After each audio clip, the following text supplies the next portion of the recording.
Mogang merasa kesal atas apa yang terjadi pada ayah dan ibu Seung Chul. Mogang bahkan mengikuti Haram untuk menemukan pria yang telah menculik ibu Seung Chul dari rumah sakit.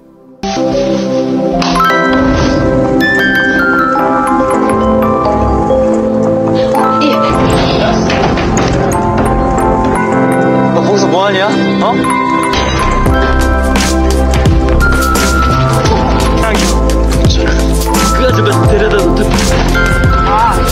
Dan ternyata hingga saat ini Mr. X masih mengurung Swan. Mogang yang mendapatkan informasi mengenai keberadaan Byung-sik justru menemukan Byung-sik dalam keadaan tidak bernyawa. Hal tersebut rupanya telah direncanakan oleh Mr. X. Bahkan Mr. X juga membuat surat wasiat palsu yang mengatasnamakan Byung-sik. Setelah berita meninggalnya Byung-sik ditayangkan di berita, Man-ho pun menemui ayahnya. Rupanya ayahnya menerima kontrak asuransi Time Mart sebesar 300 miliar won. Dan setelah kejadian runtuhnya bangunan Time Mart, perusahaan asuransi milik keluarga Man-ho harus menanggung kerugiannya. Namun saat itu justru tersebar berita bahwa Byung-sik meninggal dalam kecelakaan dan terbakar beserta dengan dokumen kontrak asuransi Time Mart. Ayah Man-ho juga membakar dokumen yang ada pada perusahaan mereka. Itu artinya Time Mart tidak pernah menjalin kontrak asuransi apapun. Dan tidak lama berselang, ayah Man-ho juga ketahuan telah menerima layanan prostitusi anak di bawah umur. Berbagai kejadian di masa lalu itulah yang membuat Man-ho merasa ayahnya menjadi penyebab kekacauan dalam perusahaan mereka. Namun ia harus berjuang mempertahankan perusahaan mereka.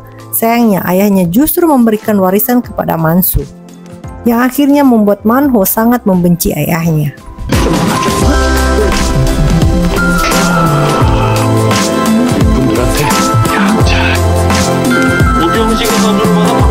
Keesokan harinya Haram diminta untuk memberikan kesaksiannya saat kejadian yang menimpa ayah dan ibu Seung Chul. Setelah memberikan informasi yang diminta oleh pihak kepolisian, Mogang pun mengajak Haram untuk kembali mengikuti Leo dengan harapan bisa bertemu dengan Mr. X yang juga berkemungkinan mengincar Leo. Namun Haram menolak dengan alasan ia harus kembali bekerja untuk Man-su.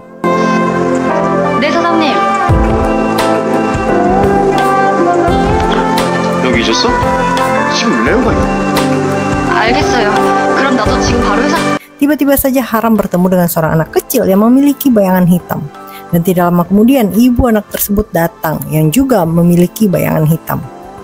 Wanita yang bernama Lee Yong-hee yang juga memiliki nama lain Tiffany mengaku bahwa dirinya mengalami kekerasan yang dilakukan oleh Man-su. Bahkan berita mengenai Man-su yang telah melakukan kekerasan tersebut telah tersebar hingga diketahui oleh Man-ho.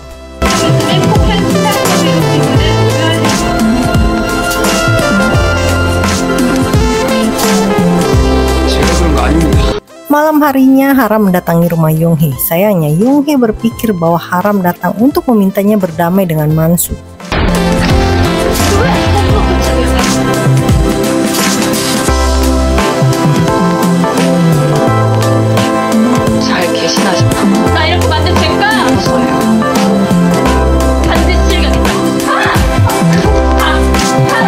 Keesokan harinya Man-su mendatangi kantor polisi dan dengan tegas mengatakan bahwa dirinya bukan pelaku yang melakukan kekerasan tersebut.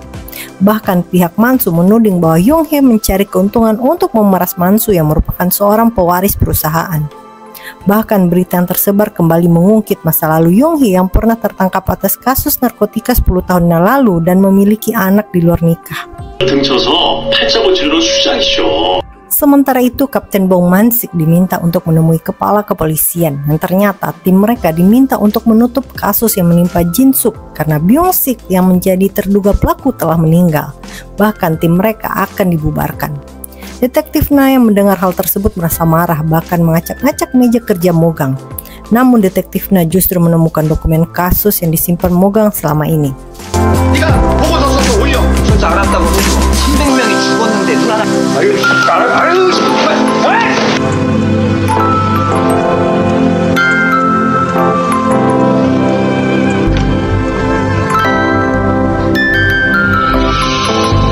Sedangkan Haram meminta bantuan Mogang untuk mengawasi Yong-hee. Namun saat Mogang sedang mengawasi Yong-hee, Yong-hee justru bertengkar dengan para ibu-ibu tetangga di rumahnya. Anak Yong-hee meminta bantuan Mogang, namun Mogang justru menolak. dan membuat anak Yonghye melempar Mogang dengan bola basket hingga pingsan. Namun tiba-tiba saja Madam Huang datang bersama dengan pengacara dari pihak Mansu yang meminta Yonghye untuk menandatangani perjanjian bahwa ia membuat laporan palsu dengan imbalan 1 miliar won. Dan jika tidak, maka Yonghye akan dipenjara atas tudingan palsu. Madam Huang meminta Yonghye mempertimbangkan hal tersebut demi kehidupan anak Yonghye. 거기 사인만 하면 바로 어떻게 될까요? 어려운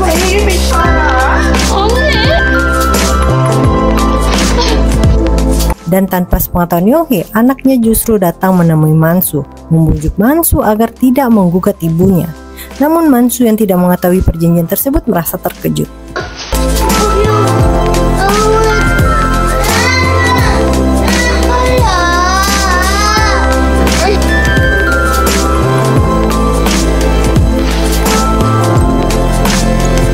Saat security membawa anak Yonghye keluar, mereka bertemu dengan Mogang dan Haram.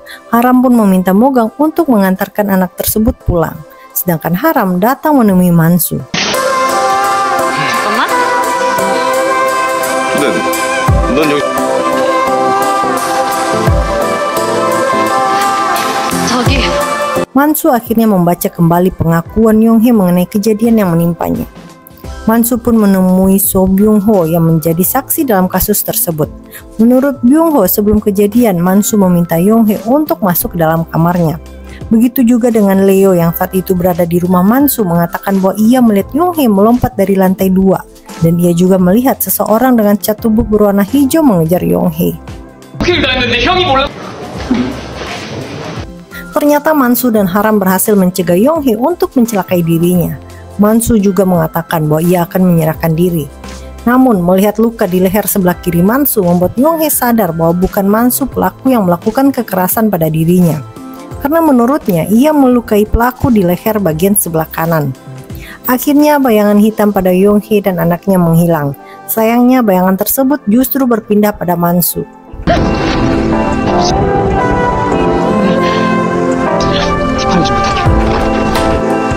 Namun Mogang yang tidak mengetahui apa yang terjadi pada Yonghye justru datang menemui Mansu dan meminta Mansu untuk mengakui kesalahannya. Bahkan Mogang juga melihat bahwa ada malaikat maut yang juga mendatangi Mansu.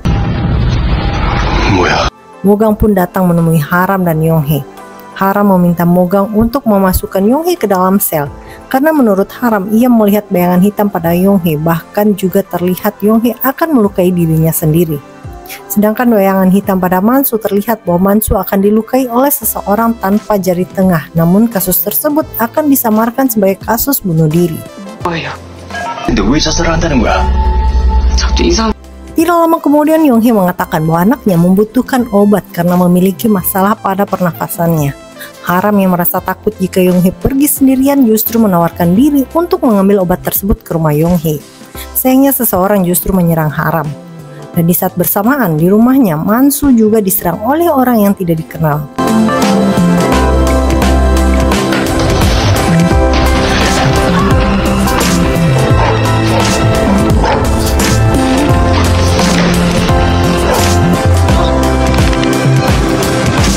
Untungnya Yonghye berhasil membantu Haram, sedangkan Mogang mendatangi rumah Mansu untuk memastikan apakah Mr. X yang datang melukai Mansu, dan tanpa sengaja Mogang justru membantu Mansu.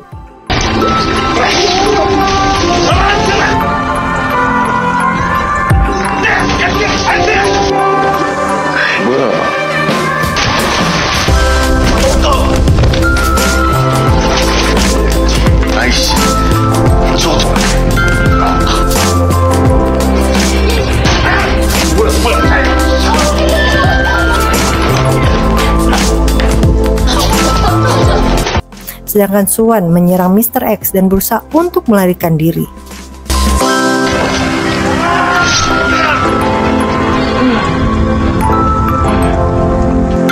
Sementara itu detektif Na justru akhirnya mengetahui bahwa Clara telah ditemukan dalam kondisi tinggal kerangka yang ternyata di masa lalu detektif Na sempat memiliki hubungan spesial dengan Clara. 들고 튀었으면 보란 듯이 잘 살고.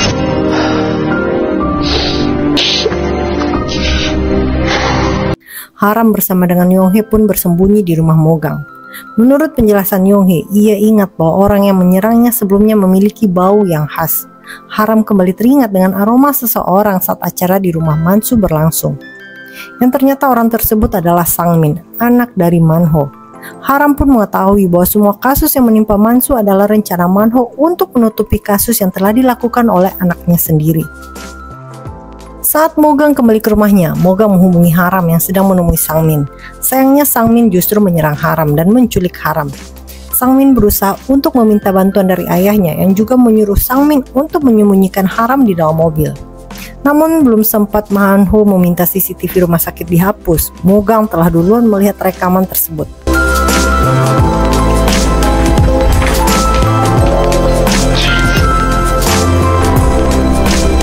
Ternyata memang benar Sang-min adalah pelaku yang telah melukai Yonghee saat berada di rumah Mansu. Saat itu Sang-min yang berada di bawah pengaruh obat terlarang masuk dalam kamar Mansu dan mencoba pewarna badan yang sebelumnya sempat digunakan oleh Mansu untuk acara pesta kostum di rumahnya. Dan di saat bersamaan, Yonghee juga masuk ke dalam kamar Mansu untuk mengambil hadiah untuk anak Yonghee dari Mansu. Di saat itulah Sang-min berusaha untuk melecehkan dan melukai Yonghee.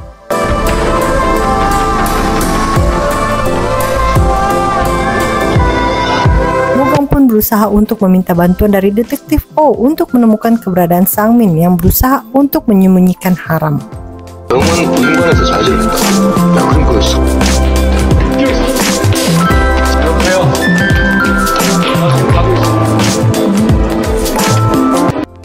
Sang-min yang mengetahui bahwa Mogang telah menemukan keberadaannya pun berusaha untuk kabur. Sayangnya dalam pelariannya ia justru mengalami kecelakaan. Walaupun selamat dalam kecelakaan tersebut, Sang-min justru berusaha untuk menyerang Mogang dan Haram. Untungnya polisi cepat datang untuk menangkap Sang-min.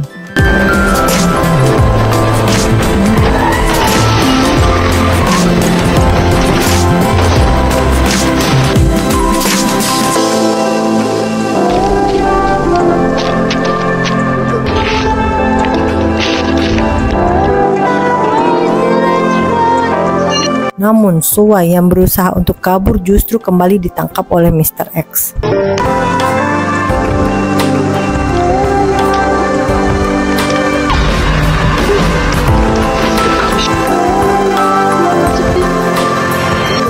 Sang-min akhirnya menjalani pemeriksaan yang dilakukan oleh anggota kepolisian yang telah bersekongkol dengan Man-ho. Namun detektif Na mengatakan bahwa anggota timnya lah yang telah menangkap Sang-min. Itu artinya kasus tersebut harus ditangani oleh timnya.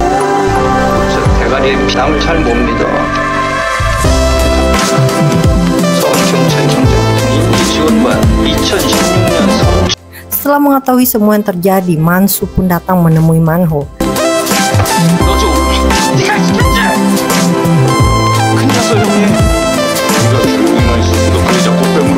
Sedangkan Mogang justru kehilangan kapsul tugas yang harusnya dilakukan oleh Malaikat Maut 444. Tanpa sepengetahuan Mogang, kapsul tersebut berada di tangan Min Jae-hun yang saat itu datang ke rumah Mogang bersama dengan ibu Mogang. Jae-hun akhirnya mengetahui bahwa Malaikat Maut 444 menggunakan tubuh Mogang.